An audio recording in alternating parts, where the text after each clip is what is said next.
Special பாட்டு.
அப்படியே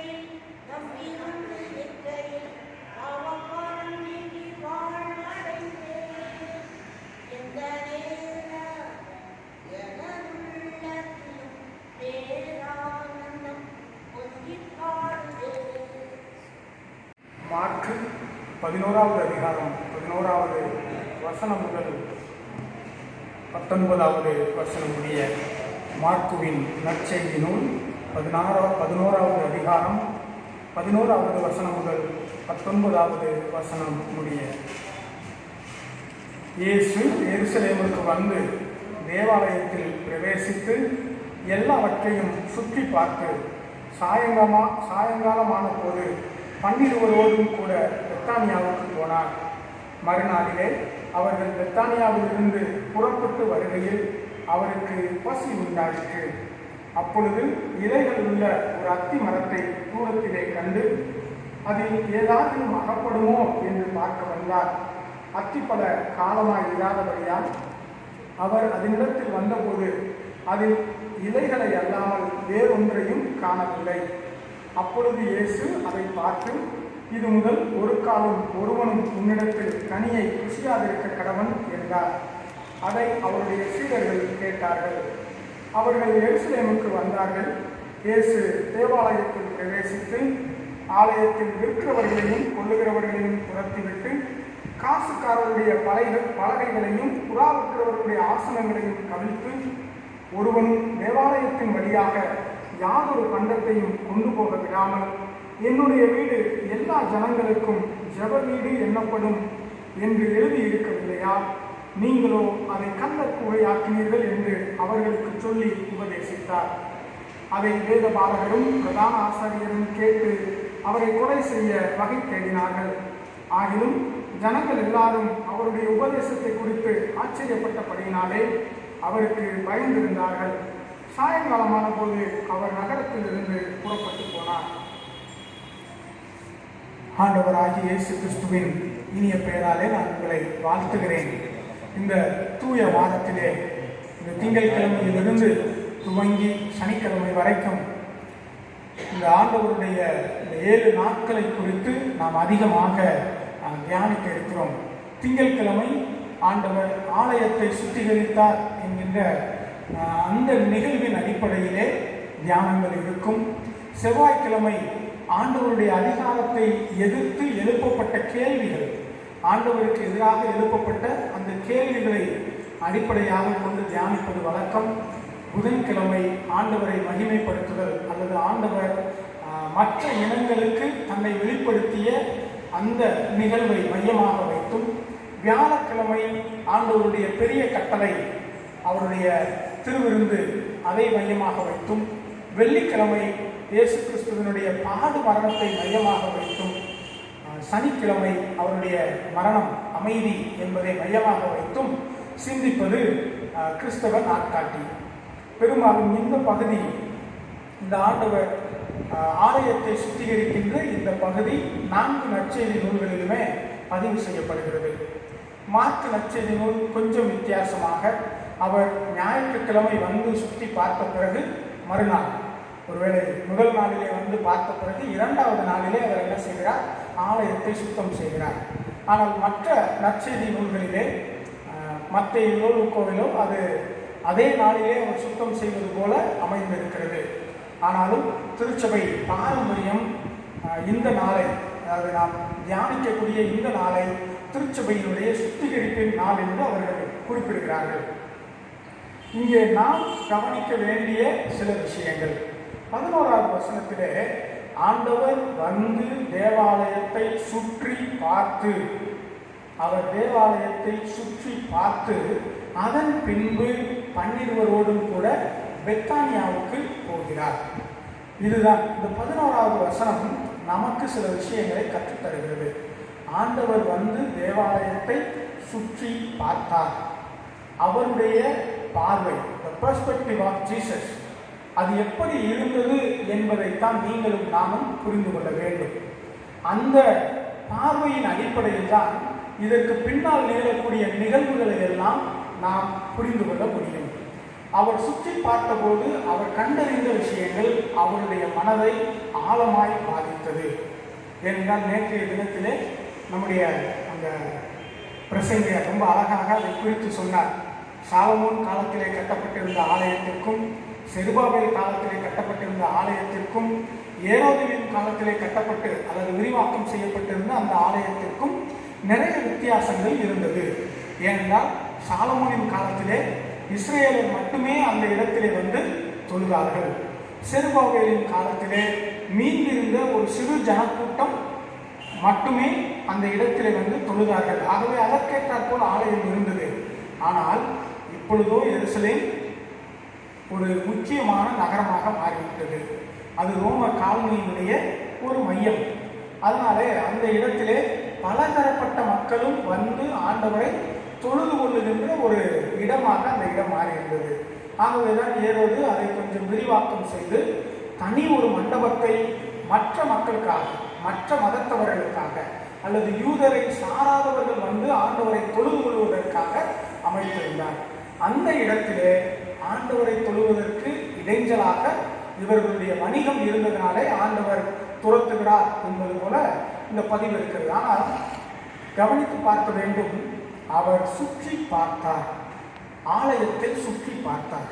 சுற்றி பார்த்துவிட்டு பெத்தானியாவுக்கு போகிறார். அங்கே அவரை ஒரு குடும்பம் வரவேற்கிறது. பெத்தானியாவிலே அவர் உயிரோடு எழுப்பின லாசருவும் மார்த்தாலும் மரியாளும் இருக்கக்கூடிய ஒரு குடும்பம். அந்த பெத்தானியாவிலே இருக்கக்கூடிய அந்த குடும்பம், அதை பற்றிய குறிப்பு யோவான் 12வது அதிகாரத்தில் மிக தெளிவாக இருக்கிறது. அந்த குடும்பத்தோடு அவர் உணவு அருந்துகிறார். இரவு உணவை அன்று இயேசு கிறிஸ்து லாசருவின் வீட்டிலே அருந்துகிறார். அங்கே மரியாள் அவருக்கு ஒரு தைலத்தை உடைத்து ஊற்றுகிறார். அப்போ யூதாஸ் இதை 300 பணத்துக்கு விற்று ஏழைகளுக்கு கொடுக்கலாமே என்று சொல்லும்போது ஆண்டவர் சொல்லுகிறார், விட்டுவிடு, இது என் அடக்கத்திற்கு முந்தையது. ரொம்ப அழகான ஒரு விஷயம் என்னன்னா, அந்த வீட்டிலிருந்து ஆண்டவருடைய பாடு மரணத்தினுடைய பயணம் துவங்குகிறது. அந்த உணவிலிருந்து அவருடைய பாடு மரணத்தினுடைய பயணம் துவங்குகிறது. மரியாள் ஆண்டவரை ஆயத்தப்படுத்துகிறார். பெத்தானியாவிலிருந்து ஆண்டவர் ஆயத்தப்படுகிறார். எப்படி? அவருக்கு இனிமேல் வரக்கூடிய நிலை சிலுவை மரணம் என்பதை ஆண்டவர் எதிர்பார்க்கக்கூடிய நிலையிலே அபிஷேகம் பண்ணப்படுகிறார். அதுதான் அதை செய்வது மரியாள். ஆகவே தான் சொல்ற, இந்த சுவிசேஷம் அறிவிக்கப்படும் எல்லா இடங்களிலும் இந்த செயலும் அறிவிக்கப்பட வேண்டும். மற்ற சுவிசேஷங்களிலே இது கொஞ்சம் மாறி, ஒருவேளை சீமோனின் வீட்டிலே இயேசு கிறிஸ்து இருக்கும்போது இந்த அபிஷேகம் நிகழ்ந்ததாக குறிப்பிடப்படுகிறது. ஆனால் யோவான் சுவிசேஷத்திலோ இப்படி குறிப்பிடுகிறார். அப்படி என்றால், இந்த பெத்தானியாவிற்கு இயேசு கிறிஸ்து போய் மறுநாளிலே திரும்புகிறார். இந்த முதல் நாளிலே அவர் திரும்பி வரும்போது அவர் ஒரு அடையாளத்தை தன் சீடர்களுக்கு கற்றுக் கொடுக்க விரும்புகிறார். ஒரு பாடத்தை தன் சீடர்களுக்கு கற்றுக் கொடுக்க விரும்புகிறார்.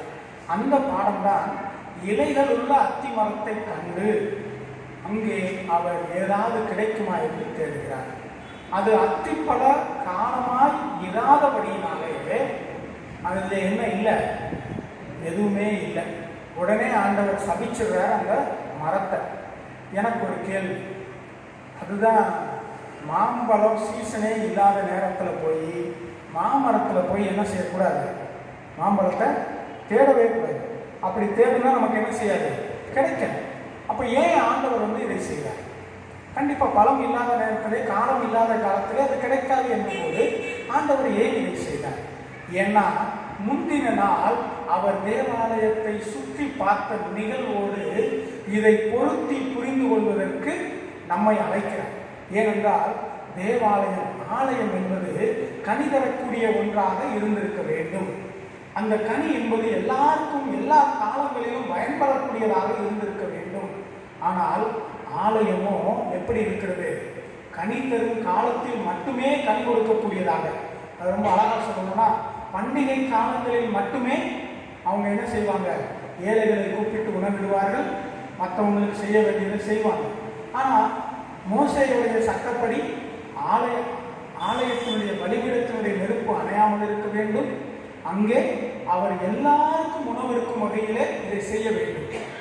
அதுதான் மல்கியா புத்தகத்திலே சொல்லுவார், ஆதரவற்றவருக்கும் விதவைகளுக்கும் உணவு இருக்கும்படி, உணவு கொடுக்கும்படியாக பண்டக சாலையிலே கொண்டு வந்து ஆகாரத்தை போடுங்கள், அப்பொழுது நான் உங்களை இரட்டத்தனையாக ஆசீர்வதிக்கிறேனோ இல்லையோ என்று அதனாலே என்னை சோதித்து பாருங்கள் என்று சொல்கிறார்.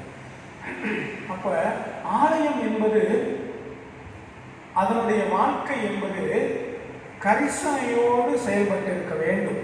அப்போ அந்த கரிசனை அங்கே இல்லை. ஆலயத்திலே கனி தரக்கூடிய வாழ்க்கை நிலை என்பது எல்லா நேரத்திலும் இருந்திருக்க வேண்டும், அது அங்கே இல்லை. ஆகவேதான் தன்னுடைய சீடர்களுக்கு இந்த அத்திப்பழத்தின் வழியாக அவர் சில விஷயத்தை கற்றுக் கொடுக்கிறார். கனி தராவிட்டால் நம்முடைய வாழ்க்கை வாழ்நாள் முழுவதும், ஆண்டவர் குறித்து வைத்த நாள் முழுவதும் கனி தராத வாழ்க்கையாக இருக்கும் என்றால், பண்டிகை காலங்களில் மட்டுமே நம்ம ஏழைகளையும் எளியவர்களையும் நினைத்து பார்க்கிறவர்களாக இருந்தால் நாம் சரியானவர்கள் அல்ல. அந்த இலைகள் உள்ள அத்திமரத்தை போலவே நாம் இருக்கிறோம். அப்படி என்றால் நம்முடைய பண்ணியிருக்கிறோம், என்ன விஷயங்களை நாம் பயிற்சி எடுத்துக் கொண்டிருக்கிறோம், அதை தொடர்ச்சியாக செய்ய வேண்டும். இந்த 40 நாள் நோன்பு என்பது 40 நாள் உபவாசம் என்பது இந்த 40 நாளோடு நின்று விடுவதல்ல, மாறாக இது நம்முடைய வாழ்நாள் முழுவதும் தொடர வேண்டிய ஒன்று. அதை தான் இந்த பகுதி நமக்கு அழகாக சுட்டி காட்டுகிறது. ஆண்டவர் அவருடைய அடியவர்கள் சீடர்களுக்கு இதை உணர்த்துகிறார். உங்களுடைய வாழ்க்கை இப்படி இருக்க வேண்டும். அதனாலதான் ஆதி கிறிஸ்தவ சமூகம் இதையெல்லாம் பயிற்சி செய்கிறார்கள். திருச்சபை என்கின்ற ஒரு அமைப்பு உருவாகும் போது பொது உடைமை என்கின்ற ஒரு நிலை திருச்சபையிலே வருகிறது.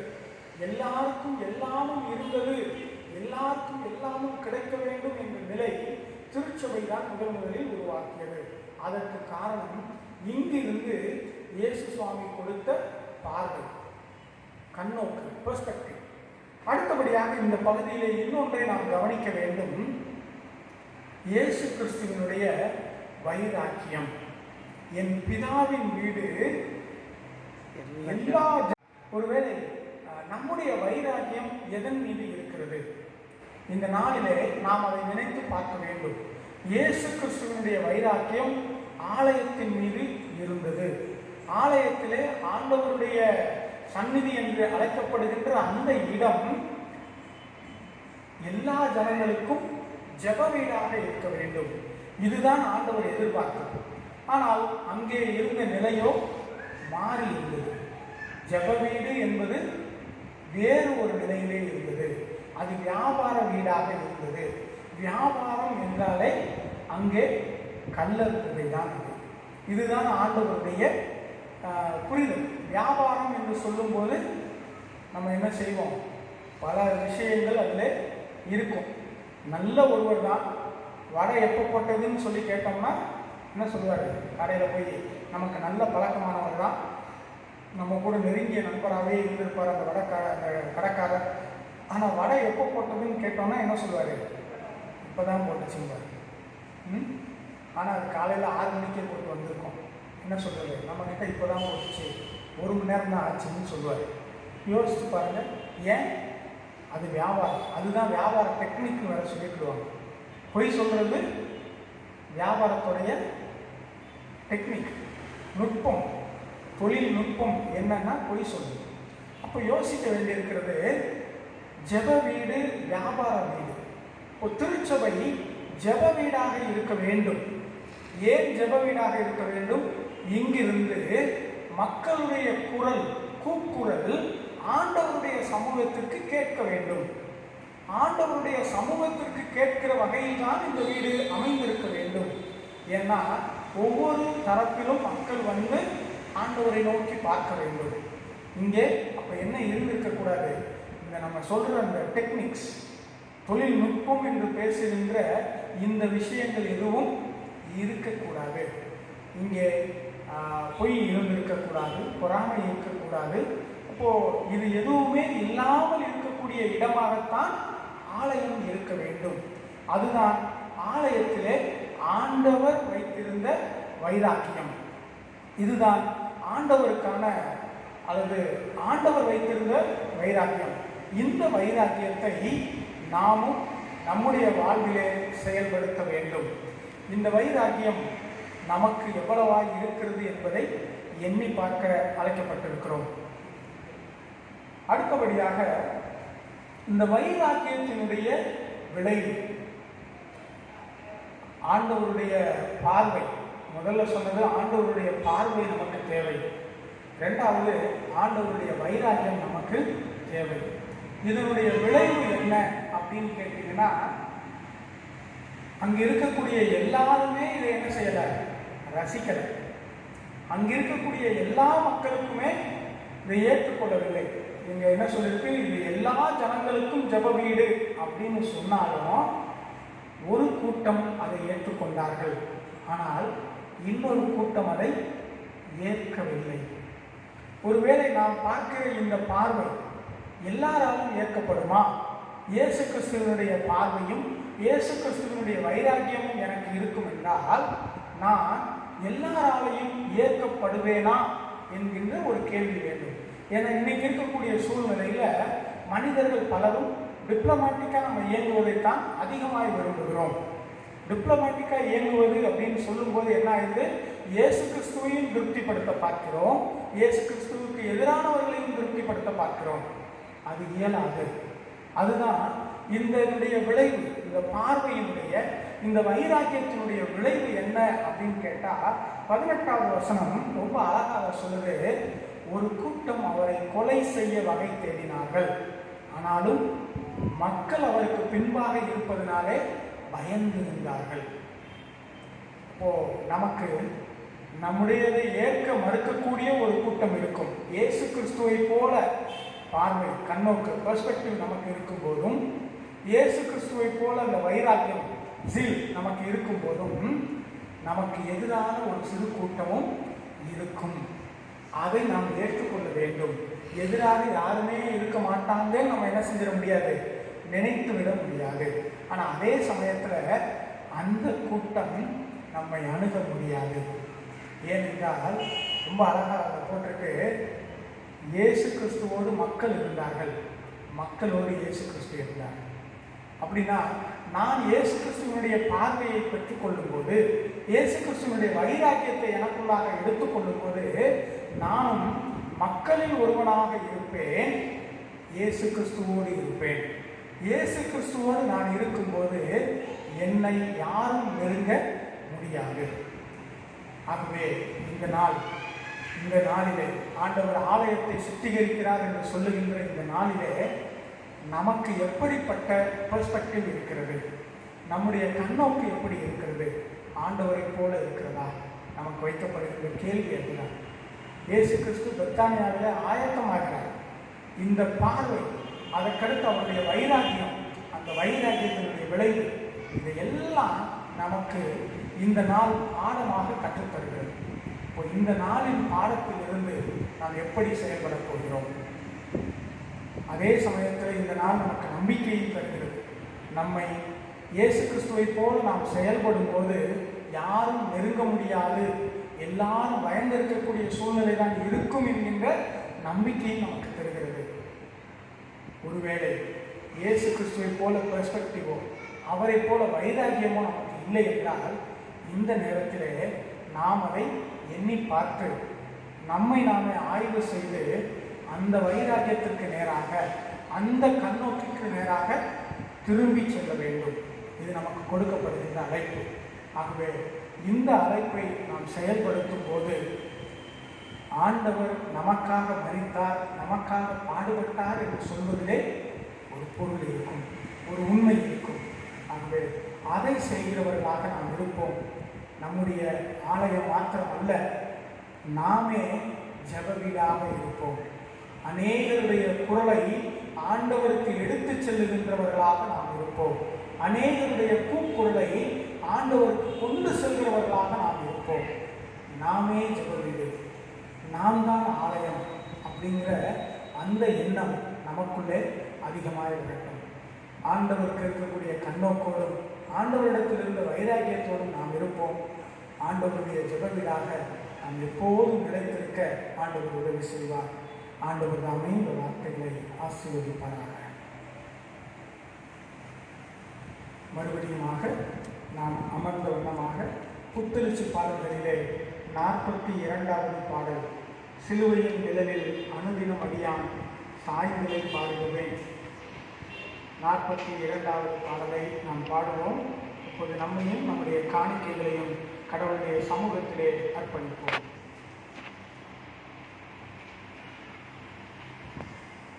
சிலுவை நிழலில் அனுதினம் அடியான் சாய்நிலை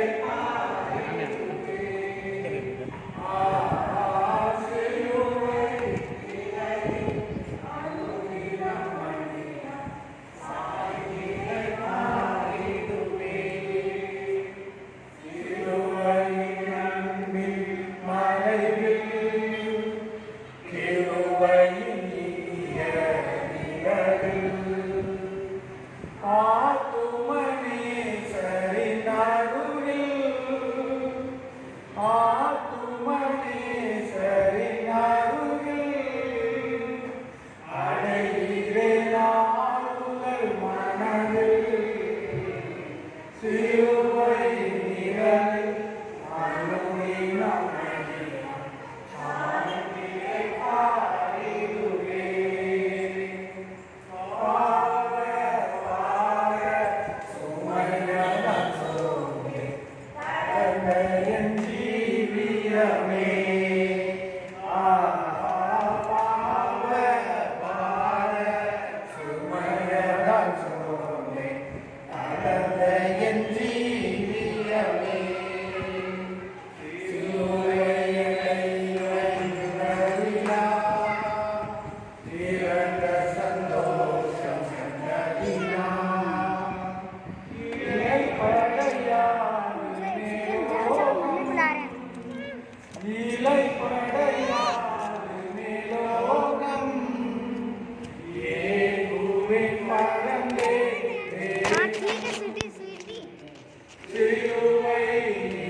சொந்த குமாரனையே ஈந்தளித்த அன்பின் கடவுளே, எங்கள் ஆண்டவராகிய இயேசு கிறிஸ்துவின் வழியாக நாங்கள் கற்றுக்கொள்ள வேண்டிய அநேகம் பாடங்களை நீர் தொடர்ந்து கற்றுத்தருவதற்காக நன்றி செலுத்துகிறோம்.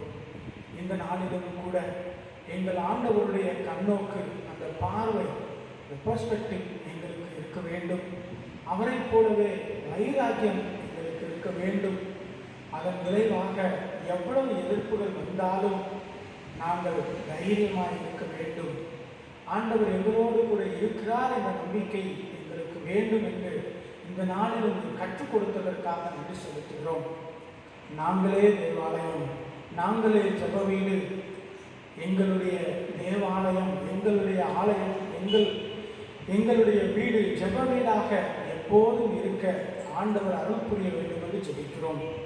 ஆம் தகப்பனே, இந்த உலகத்திலே குரல் இல்லாதவர்களுக்கு குரலாக, கூக்குரலிடுகின்ற மக்களுடைய குரலை உம்மண்டை கொண்டு வந்து சேர்க்கிறவர்களாக நாங்கள் இருக்க வேண்டும். நாங்கள் அப்படிப்பட்ட ஜெப வீடாக இருப்பதற்கு எங்களை உடைய சமூகத்திலே அர்ப்பணிக்கிறோம். கர்த்தாவே, இந்த அர்ப்பணித்திலே நாங்கள் தொடர்ந்து நிலைத்து நிற்க எங்களுக்கு உதவி செய்யும்.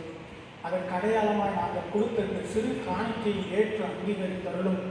இதை கேட்ட விதத்திலே எங்கள் திருச்சபை மக்களுடைய வாழ்விலே அதிக பலன்களை, பயன்களை தர வேண்டும் என்று நாங்கள் சொல்லிக்கிறோம்.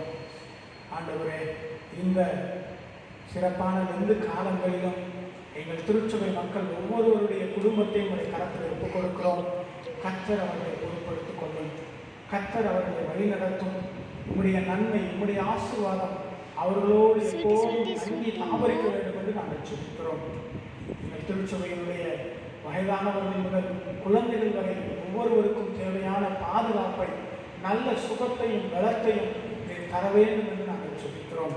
ஆண்டவரே, தொற்று காலத்திலும் கர்த்தருடைய கிருபை எங்கள் திருச்சபை மக்கள் ஒவ்வொருவரையும் தாங்கிக் கொள்ள வேண்டும் என்று நாங்கள் சொல்லிக்கிறோம். எல்லாவற்றிலும் இருந்து விலக்கி பாதுகாத்துள்ள வேண்டும் என்று நாங்கள் சொல்லிக்கிறோம். வாதை என் கூடாரத்தை அணுகாது என்ற வார்த்தை எங்கள் திருச்சபை மக்களுடைய வாழ்விலே உண்மையாக இருக்க வேண்டும் என்று நாங்கள் சொல்லிக்கிறோம். கர்த்தர் தொடர்ந்து பொறுப்படுத்தி வழிநடத்தும். இந்த இரவிலும் எங்களுக்கு தேவையான போதுமான ஓய்வை தந்து ஆசீர்வதியும். உமக்கு பிரியமானவர்களாக உம்மிடத்திலிருந்து நித்திரையை பெற்றுக்கொள்ள எங்களுக்கு அருள் புரியும். காலையிலே எழுந்து நீர் வைத்திருக்கிற எல்லா பணிகளையும் செய்ய எங்களுக்கு உதவி செய்யும். நம்முடைய கரத்திலே எங்களை ஒப்புக் கொடுக்கிறோம். எங்கள் அன்பின் ஆண்டவர் இயேசு கிறிஸ்து வழியாகவே வேண்டிக் கொள்கிறோம். நல்ல பிதாவே, நம்முடைய ஆண்டவராக இயேசு கிறிஸ்துவின் கிருபையும் பிதாவாகிய கடவுளின் அன்பும் தூய ஆவியரின் வழிகாட்டுதலும் அது நடத்துதலும் நம் ஒவ்வொருவரோடும் என்றென்றும் தங்கி நிலைத்திருப்பதாக. ஆமென். சொல்லுவோம். ஆத்மாவே கர்த்தரை ஸ்தோத்திரி, என் முழு உள்ளமே பரிசுத்த நாமத்தை ஸ்தோத்திரி. ஆத்மாவே கர்த்தரை ஸ்தோத்திரி. கர்த்தர் உங்களோடு இருப்பாராக. சமாதானத்தோடு கடந்து செல்வோம்.